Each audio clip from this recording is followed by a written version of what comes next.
SLBC టన్నెల్లో మరో మృతదేహాన్ని వెలికితీశారు. Dead బాడీని నాగర్ కర్నూల్ ప్రభుత్వ ఆసుపత్రికి తరలించారు.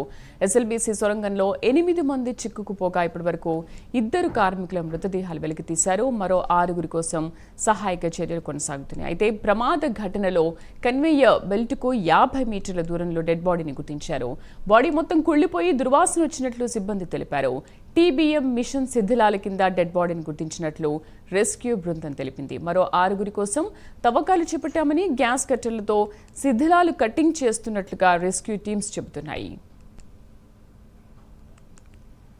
మా కరెస్పాండెంట్ హరిశంకర్ పూర్తి సమాచారం అందిస్తారు. హరిశంకర్,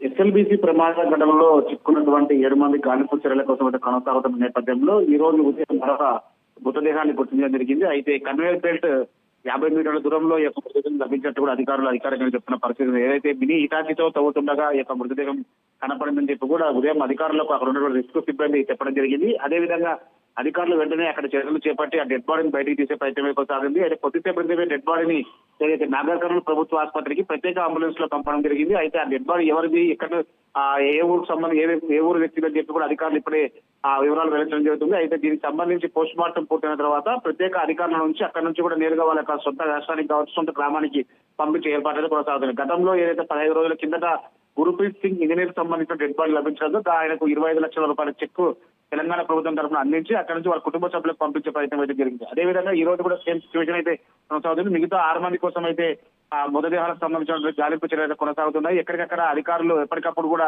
అధికారులు అక్కడ ఉన్నటువంటి రెస్క్యూ ఆపరేషన్ ఏ విధంగా పరిశీలన చేస్తున్నారని చెప్పి కూడా ఒక ఉత్కంఠమైన వాదన కోసం నిన్న ముఖ్యమంత్రి రేవంత్ రెడ్డి ఈ యొక్క రెస్క్యూ ఆపరేషన్ గురించి అధికారులతో సమీక్ష సమావేశం నిర్వహించాడు. అయితే ప్రమాదం జరిగి దాదాపు 4 రోజులు పూర్తయినప్పుడు కూడా ఎందుకు ఈ రెస్క్యూ ఆపరేషన్ ఆలస్యం జరుగుతుందనే అంశాలపై తీవ్రంగా చర్చించినట్లు కూడా తెలుస్తుంది. అయితే అక్కడ జరుగుతున్నటువంటి ఇబ్బందులను ఎప్పటికప్పుడు అధికారులు పూర్తి స్థాయిలో కూడా ప్రభుత్వాన్ని తెలియజేస్తున్న నేపథ్యంలోనే ఈ 4 రోజుల పాటు ఏ విధంగా రెస్క్యూ ఆపరేషన్ కొనసాగింది, ఎటువంటి అంశాలను వాళ్ళు ఫేస్ చేశారని చెప్పి కూడా ముఖ్యమంత్రి రేవంత్ రెడ్డికి పంపించింది. అయితే ఇప్పటికీ 2 మృతదేహాలు లభించడంతో మరో 6 కోసం అయితే అన్వేషణ కొనసాగుతుంది. దాదాపు 4 రోజులు పూర్తయింది.